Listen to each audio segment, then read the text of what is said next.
For those of you unfamiliar with my previous works, the 7 books that comprise the Nodwell's timelines, I offer the following context for the tales you are about to read. In the universe established by the aforementioned books, there are several noteworthy characters commonly referred to as the big men. Some of them are good and righteous, some vile and despicable, but as in life, many of them exist in the gray area between those extremes. It's time for the Post-Mortem Report with your hosts Ronald McGilvray and Michael Schotter. Each month, these sultans of speculative fiction take a break from bending reality to ask one burning question. What cool stuff got buried in the social media graveyard while people were busy yelling at each other? Well, there's only one way to find out, so let's dig into it.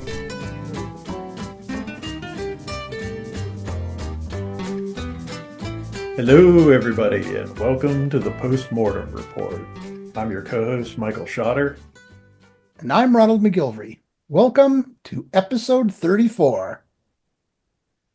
Oh, yeah. You got chair dancing. You got chair dancing for this intro, people. You should be psyched. Yeah. Who wouldn't be? Yeah. Some crazy person. Yeah. So, what have you been up to in your neck of the woods? Well, so much. We had to do an extended show today. Oh, It's going to be so you're tipping long. our hand. Okay, let's do this.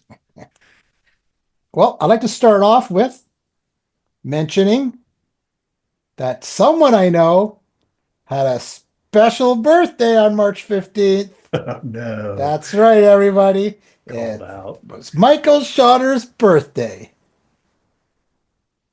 Yay. I'm sure everybody else is clapping.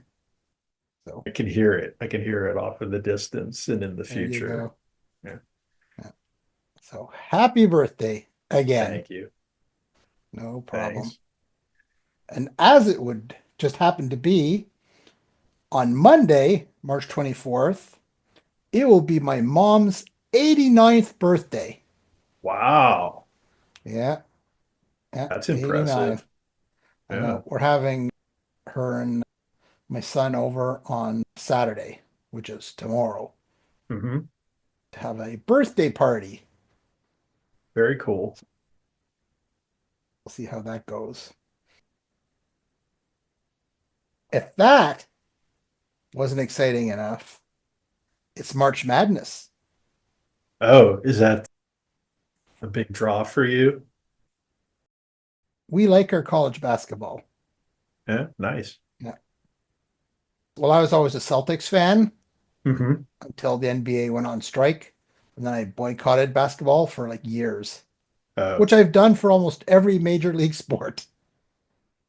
Is that the kiss of death when they strike? You're just like, I'm Yeah. out. Yeah. I was so bitter when the NBA went on strike the year the Montreal Expos were doing really well because they were my team back then and it ruined the whole season. Oh, wait, you're talking about baseball. You're Baseball. talking about MLB. Okay, yeah. MLB. Yeah. What did I say? You said NBA, and then you said Expos, Oh, and my head almost exploded. yeah. It was almost like, MLB. Yeah. Oh, I think I said NBA oh, yeah, like, because, as I've been sipping on my straight vodka here before the show. oh, yeah. Revealed. But yeah, that started it all. I was so mad when that happened that every time anyone else goes on strike, Uh-huh. I was like, hockey. I don't even really follow hockey anymore just because of that. Except Yeah. if it's like national. But yeah, I don't know. Can't blame college players. Uh-huh. So actually, I watched that to get my fix and then sort of got hooked on it. So then my wife kind of got involved. So we started doing brackets. Mm-hmm. And then when James was younger, he did it. Unfortunately, this year, my dog's bracket, Sherlock, is doing better than me. Oh. Because Martha Huh. thought it would be funny because we have this McGillivray Madness. So Uh-huh. we all put our picks in, and Martha thought it would be funny to put in Sherlock. Uh-huh. He had these things he could pick, and he said, just touch it with your paw. I was gonna say, was this a So, literal pawing kind of selection process? Yeah. well, I think that it was like, do set A, set B, or set C. And I guess he kind of pawed one thing, so she interpreted that that's what he wanted. So she Uh-huh. clicked on it. So this Nice. morning I woke up and I looked, and his bracket was doing better than mine. Getting dunked on by your dog in fantasy sports has got to be one of the most humiliating things ever. Yeah, yeah, yeah. It was something else. Although if Baylor wins today, it should shoot me up back towards the top. So Nice. we will see. But talking about Sherlock, he went Uh-huh. for his very first doggy grooming. Yeah, that was quite the improvement to his appearance from what I saw. Yeah, Yeah. yeah. The last time we took him, it was more just like shampoo and just to get him used to it, because they say you should Hmm. bring him to brush out any matting, and they'll give him shampoo and do whatever so he's used to it. So when the time comes for the actual cutting, Hmm. he won't be as freaked out. Yeah, He took nice. it well, came Yeah. back all cut.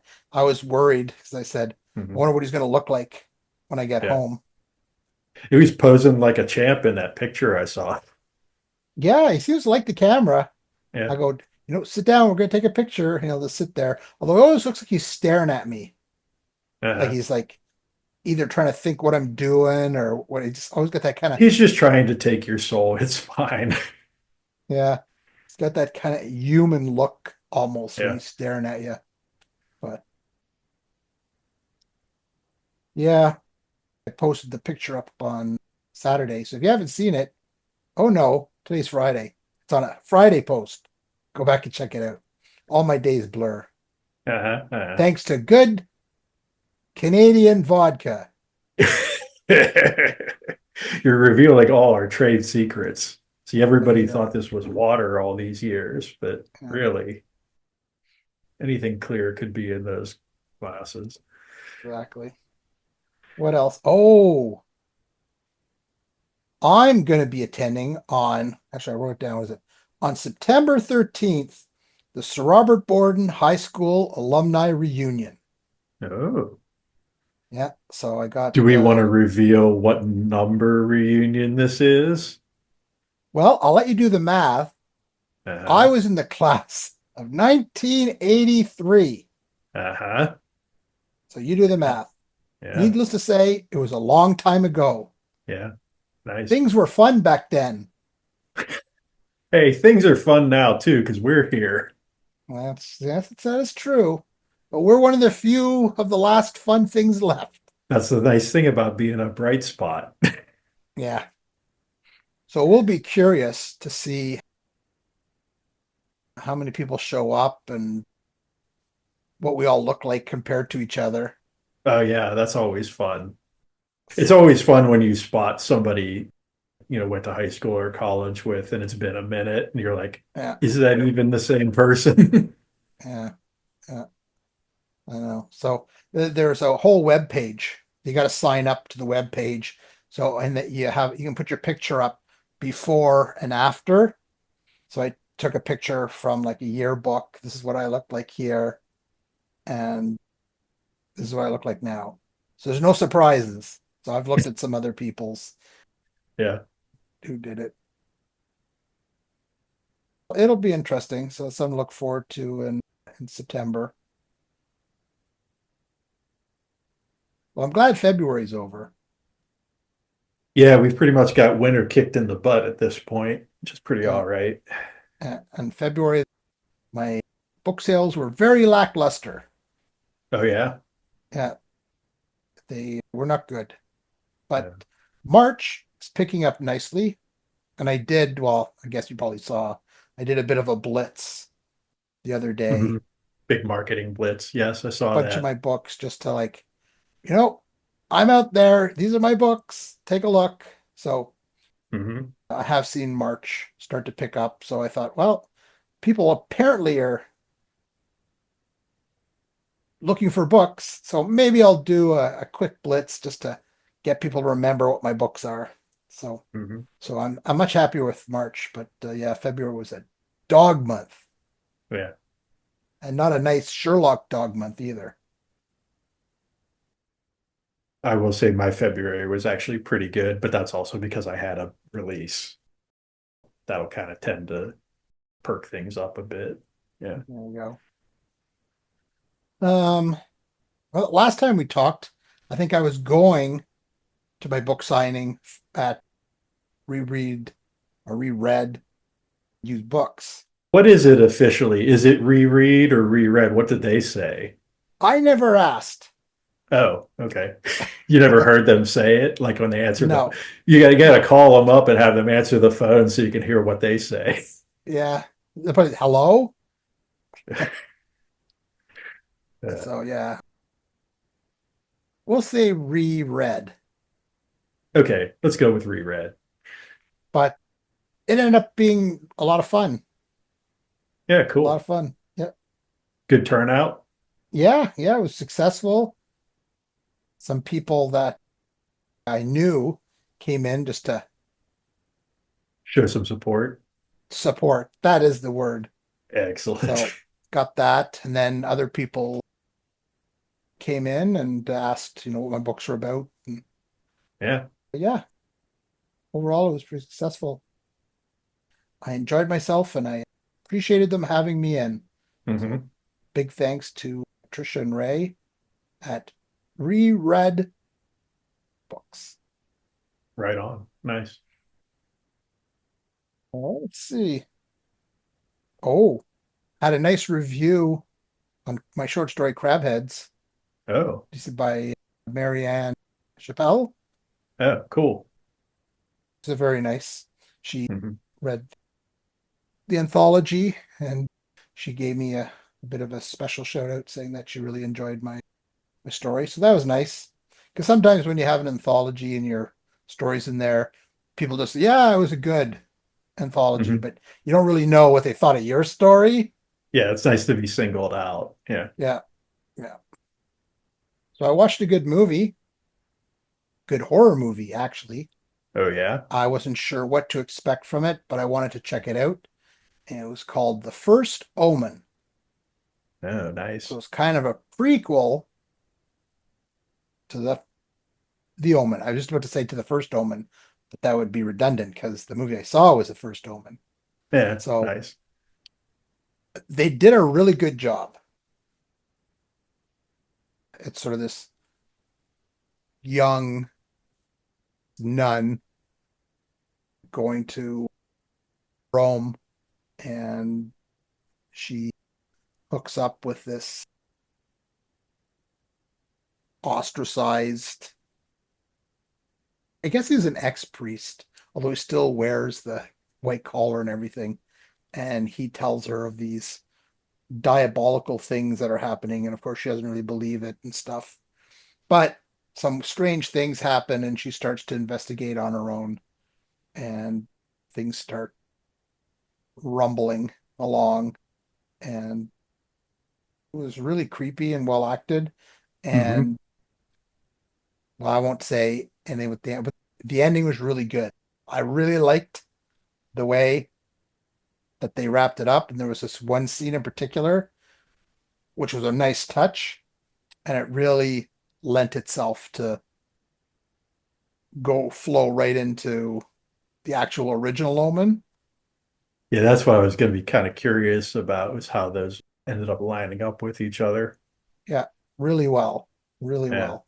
nice. Yeah, they did a good job. Because I was thinking, well, how are they gonna do that? Because I mean, the Omen was the Omen. And Yeah, I was like, it started very at the iconic. beginning. Yeah. And so I wasn't really sure what was going to go, but they did a really good job. So if you haven't seen the first Omen and you enjoyed the Omen series, Hmm. I mean, they sort of go downhill a bit. First one Yeah. really good. Although Sam Neill is in the third one. So there's Yeah. that. I can't even find that one. I was actually looking to watch it, but it doesn't seem to be on any of my streaming services. Kind of seem to disappear. Yeah, yeah, So, but yeah, it was a fun watch. I actually watched The Omen afterwards because I wanted to see. I mean, I knew with the ending that it was going to be really good, but yeah, after I yeah, saw it, I thought, I'm going to watch The Omen just to see how it yeah. fit. It made it even better. So it's a good double header. Fun fact, my Yep. name was almost Damien, Really? but The Exorcist and The Omen came out right around the time I was born. And my mom decided maybe not such a good move. A wise choice. Yeah. Would have been funny though, like a gimmick if they had like had tattooed 666 in your hairline kind of thing. That'd be kind of cool. Uh, funny. Um, well, one last thing before we wrap up all my exciting new stuff is it looks like the Candy Witch audiobook has a release date. Very So the nice. Candy Witch, the audiobook, will be out on April 15th.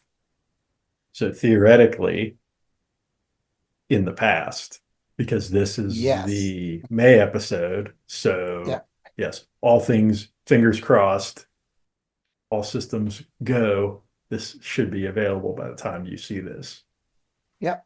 So hopefully you already have it and have listened to it so you can Yes. comment. Yeah, nice.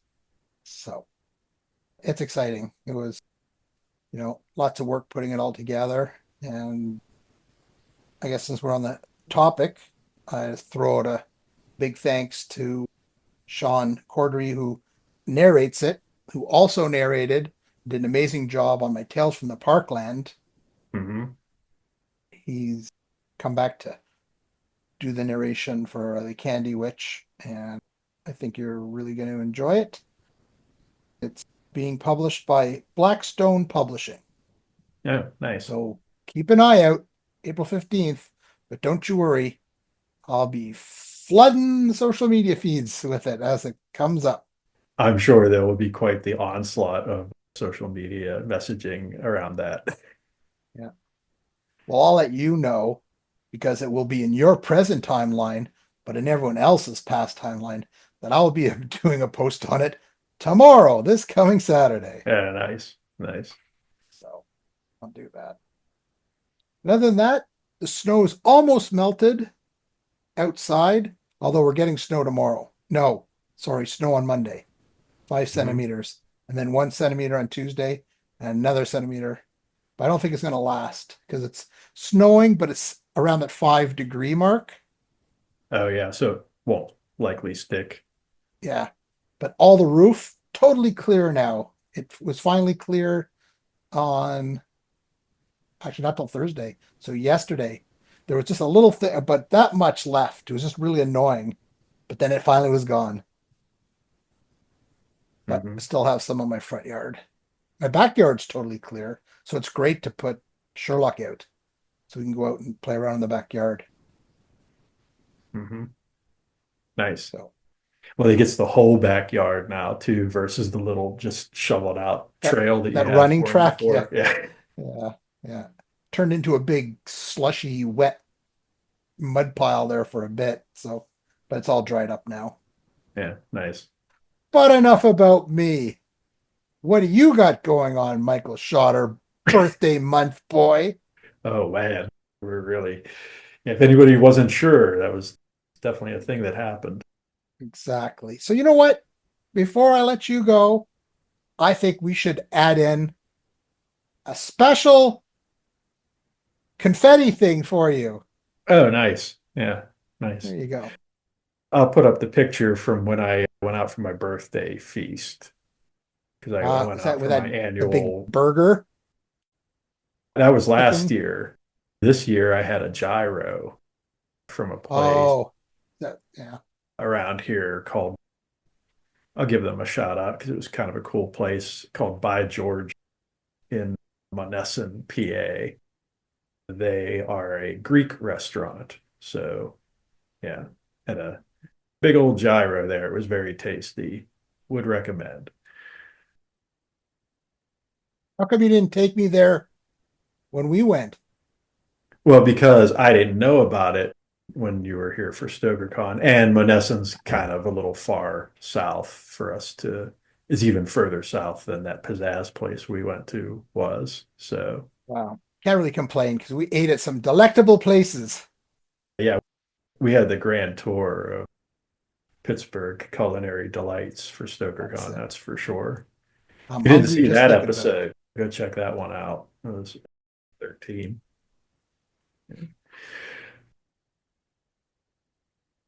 Anyway, birthday madness aside, I was going to talk a little bit about just the fact that I'm actually kind of winding down a little bit on my workload, which is kind of nice because things have been absolutely bonkers, bananas, insane for me for so long now. Almost kind of forgot what it's like to have a normal amount of stuff to do. So I did a post the other day where I was talking about the fact that I did 12 audiobook releases over the past 12 months. The 8 books that I did, plus the 4 story singles for my 8th book that I did throughout the past year. And then that was on top of a major book release last year, a major book release at the beginning of this year. Obviously, all the work on the podcast that's ongoing. It's just been bananas for a long time now for me. And actually, I'm kind of starting to see the light at the end of the tunnel with regard to some of that, in the sense that I've got the Nemesis Legacy, which I'm wrapping up the work on that as we speak. Be getting that out to beta readers shortly, probably within the next month or so. And then I have a project that I teased in the last episode, which I actually think I'm gonna hold off on talking about for one more month. I feel like I don't want to rush it. It's still kind of an in development thing, but that project will probably be one of the last big things that I do this year in terms of new projects and new workload. So that's kind of got me realizing that there's actually going to be some opportunity opening up in my schedule to have some fun, actually do some things that aren't just like work, work, work 24/7. So I'm actually really looking forward to that and getting back into reading, getting back into consuming some media and stuff. Because for a while now, it's basically been that the only things that I partake in terms of any kind of entertainment are things to talk about on the show. The only books I've read or books that I was going to talk about on the show, the only things I've watched or the only games I've played have been with the intent of talking about them on the show, which is cool and everything. Gave me a good reason and a good excuse to do that stuff. But it would be kind of nice to be able to do something that I don't necessarily have to talk about on here. So I'm definitely looking forward to that. That's super exciting. And like I say, that's probably going to start to happen over the next month or two. Kind of get to ease back into a more sane work-life balance. So pretty excited about that. But I will mention that there have been a couple of books I've read recently that I was going to talk about just to give you guys the final update on my Murderbot saga. Because I actually did read the 2 most recent books in that series, which I hadn't read the last time I talked about it. So that's Fugitive Telemetry and System Collapse, which are the book 6 and book 7 in the Murderbot Diaries. And that was pretty fun getting to the end of that stuff and getting caught up because it's the first time I've really delved into a series of books in a while as a reader. that was kind of one of my missions when I started reading those. I guess it was about a year and a half ago, was I really wanted to pick a series and just read it up to its current release. That's just something I hadn't done in a while. So I think I picked a good one because I found that all of the books ended up being pretty entertaining and pretty fun and pretty worthwhile. And I know when I talked about it the last time I mentioned the series, right after I'd read Network Effect, the fifth book, I mentioned that I really enjoyed that book. So I kind of went into these last two knowing that it was going to be kind of hard for them to top that experience because I really felt like Network Effect was a standout moment in the series. And I will say the experience of reading those last two was kind of about what I thought, where they were both very good. I could definitely appreciate what she was doing with those last two books in terms of trying some different things and kind of, again, changing up the formula that was established in the earlier books in the series. But I would still have to say, having read all seven of the available books now, Network Effect is probably still my favorite. That's not to say that I think those last two aren't worth a look or a read or anything like that, but I would just say that they're not quite as stand out for me as that previous one was. But the series as a whole, overall, very, very good. Definitely would recommend. They're all easy 4 and 5 star reads for me, all seven books. And I thought it would be fun to mention that reading experience in particular on this episode because that new Apple TV series that's based on those books is either just come out or is about to come out right around the time this episode airs. So if you were maybe checking that series out and were wondering, are the books any good? Yes, they are all very good and would definitely recommend them for sure. I know the first ones were kind of shortish. Do the other Yes. ones get bigger? Yeah, so the first four are all pretty short. They're pretty much in that long novella, short novel range. Yeah. Then Network Effect is a full novel length book, more like a 300 or 400 page book. And then they kind of get shorter again for the Yeah. sixth and the seventh book. Not quite as short as the previous ones had been, but not as long as Network Effect.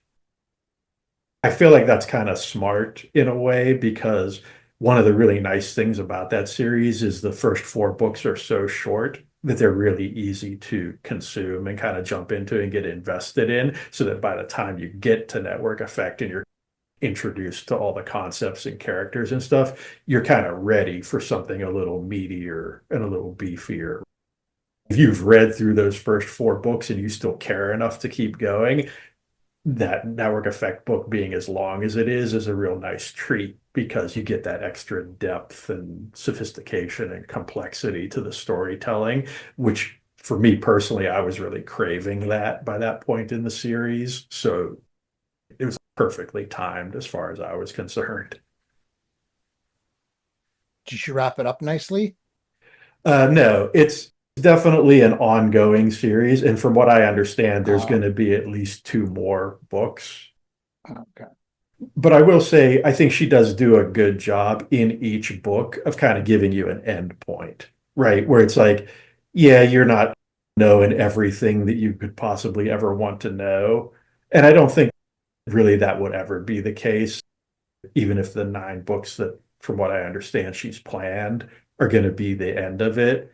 I don't know that there is going to be a definitive, conclusive ending to the whole thing. I just don't think that's the kind of story that she's telling. I think based on my experience with the first 7 books, I think what she's really kind of trying to do is she's trying to make a point and tell a particular story with each book. And they all occur within the same universe and the same setting and have a lot of the same characters. But it's not really so much about telling a consecutive story. And in fact, Interesting little factoid. The sixth book actually takes place before the events of the fifth book. So that was kind of an interesting little whiplash moment I got when I got to Fugitive Telemetry. And I realized as I was getting like 20 or 30 pages into it, oh, wait, this is actually before the events of Network Effect. So she does kind of a little time shuffling thing there with the releases. And I think that kind of reinforces the idea of like, even though there is a sequence to the books and there is a cohesive ongoing story that they're telling and there's character development that's occurring throughout the books, it's not necessarily about that so much as it is about the individual stories she's telling in each independent book. So it's kind of an interesting hybrid of storytelling that's going on there. And I think that's one of the things that's kind of fun about the series is that there are certain books like Network Effect and All Systems Red that I think you could almost read as standalones or even in any order. And then there are other books that are more geared around enhancing or reinforcing the overall story. So that's kind of a neat thing that's got those kind of different flavors depending on which book in the series you're talking about. But like I said, would definitely recommend it. Would definitely say of a lot of the science fiction that I've read in recent years, it's some of the more standout, attention grabbing, interest piquing stuff that I've read. So yeah, would definitely give it a big old thumbs up for Murderbot. Having said that, it's probably time for us to get into this month's featured post. And Ron is double dipping this month because he had the featured post last month and he's going to do it again this time. You ready to let everybody know what you're going to talk about? Yes, I am. Thank you, Excellent. Michael. Birthday boy.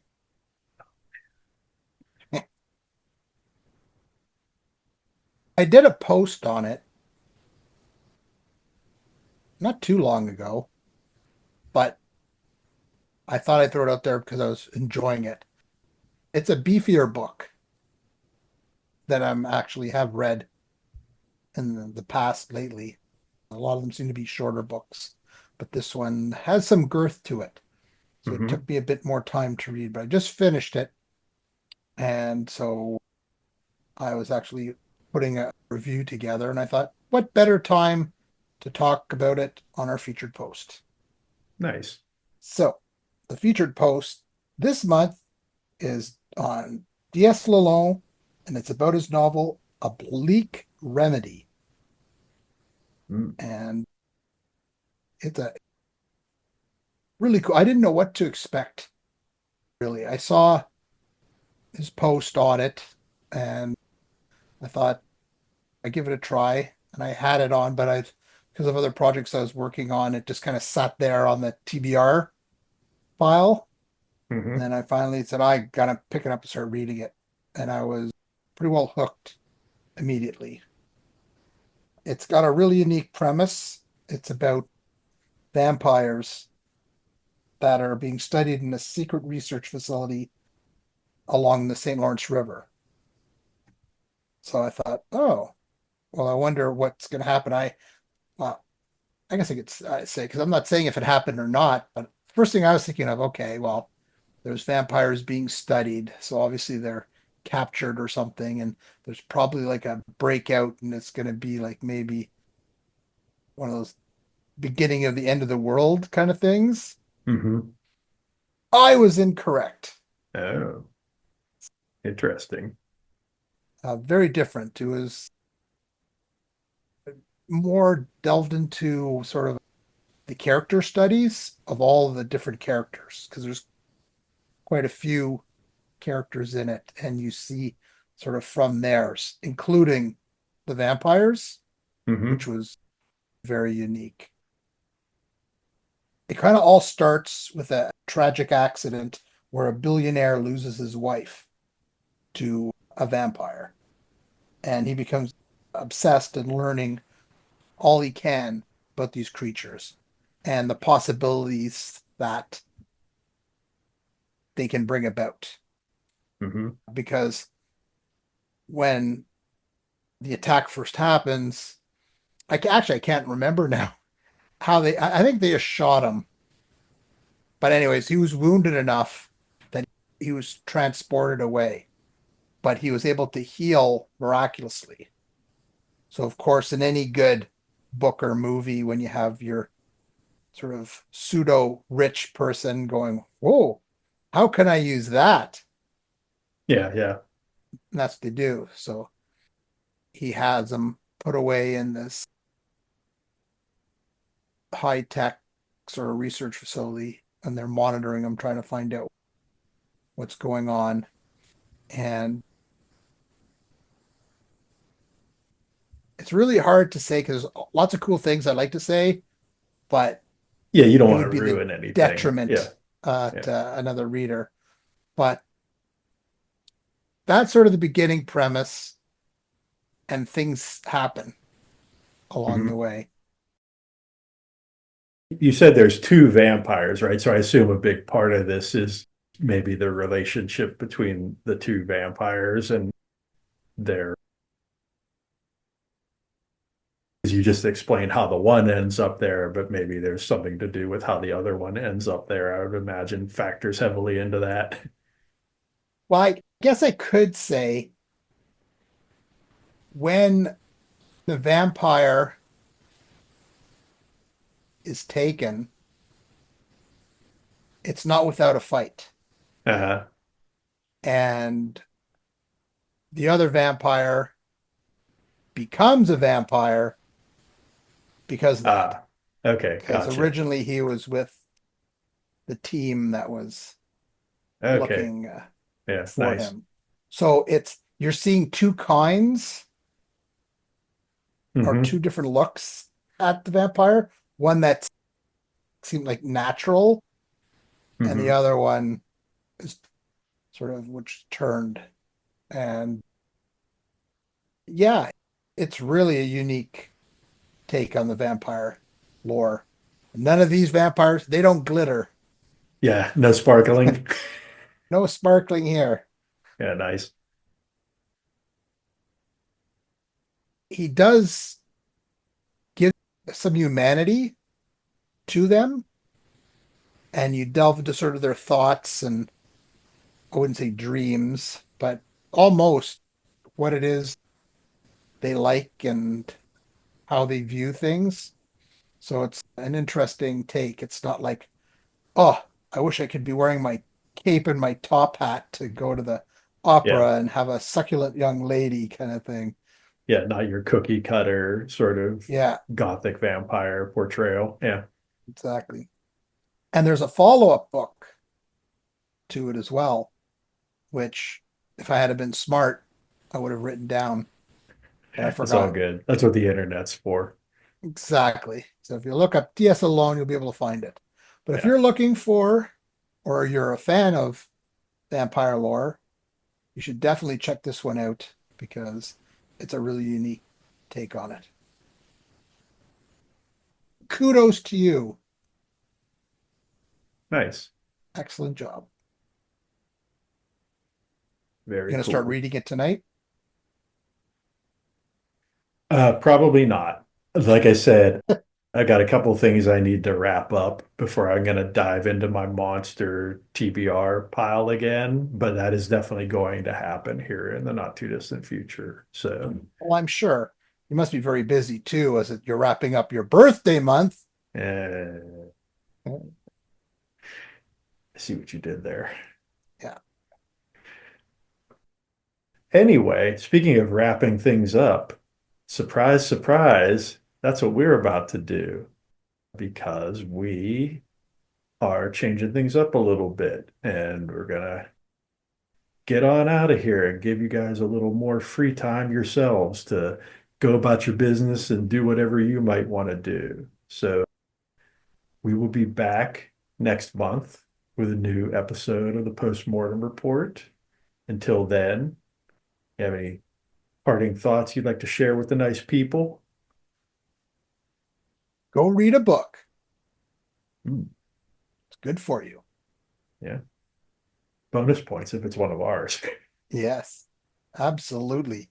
Congratulations, you just survived the Postmortem Report. For more information about the show, the hosts, or the things they talked about, visit our official website at postmortemreport.com. And always remember, good posts never die.